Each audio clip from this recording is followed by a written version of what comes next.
কালকে ছুটি।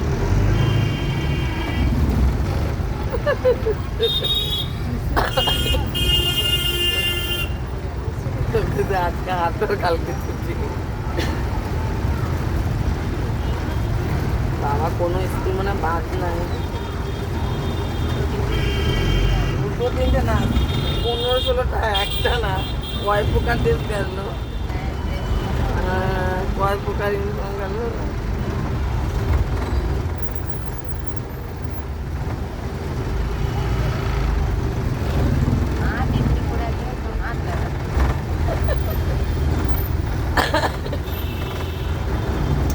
এই রোদের মধ্যে হেঁটে শরীরে আর কোনো কিছু কাজই লাগছে না।